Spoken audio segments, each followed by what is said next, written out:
3 సంవత్సరాల వయసున్న పిల్లాడికి ఆ వయసుకు తగ్గట్టుగా మాటలు సరిగ్గా స్పష్టంగా రాకపోతే ఇంకా ఏజ్ పరంగా వెయిట్ చేయొచ్చా, లేదంటే ఏదైనా ఎర్లీ ఇంటర్వెన్షన్ చేయించాలా?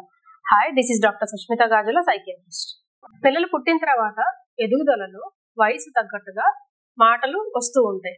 అది ప్రతి ఒక్కరికి 100% అదే టైంకి డేట్ గీసినట్టుగా రాకపోవచ్చు, కానీ ఒక 2 to 3 months అటు ఇటుగా సుమారుగా ఆ వయసు పిల్లలకి వచ్చే మాటలు వస్తాయి. కొన్నిసార్లు రాకపోవచ్చు లేదా డిలే అవ్వచ్చు. మరి ఎంత డిలే చేయొచ్చు? వయసు పెరిగితే అవే వచ్చేస్తేనే మనం ఆగచ్చా? కాదు, కొన్నిసార్లు ఆగకూడదు. ఎప్పుడు అది మొదటి సంవత్సరం వచ్చేసరికి కనీసం అమ్మ, అత్త, తాతని చిన్న చిన్నగా అసలు మాట మాట్లాడడం స్టార్ట్ చేయకపోయినా, 2వ సంవత్సరం వచ్చేసరికి 2 పదాలు కూడా చెప్పలేకపోయినా, 3 సంవత్సరాలు వచ్చేసరికి స్పష్టంగా వాళ్ళు మాట్లాడేది ఇంట్లో వాళ్ళకి అర్థం కాకపోయినా, బయట వాళ్ళకైతే అసలు పూర్తిగా అర్థం కాదు. 4 సంవత్సరాల వయసు వచ్చేసరికి ఒక చిన్న సెంటెన్స్ కూడా ఫామ్ చేయలేకపోతే అప్పుడు ఖచ్చితంగా ఎర్లీ ఇంటర్వెన్షన్ అంటే స్పీచ్ థెరపీ లాంటివి చేయించాలి. ఎందుకు మాటలు రాలేదు అసెస్మెంట్ చేయించుకోవాలి. అంతే తప్ప వయసు పెరిగాక వస్తాయి లేని వెయిట్ చేయడం మంచిది కాదు.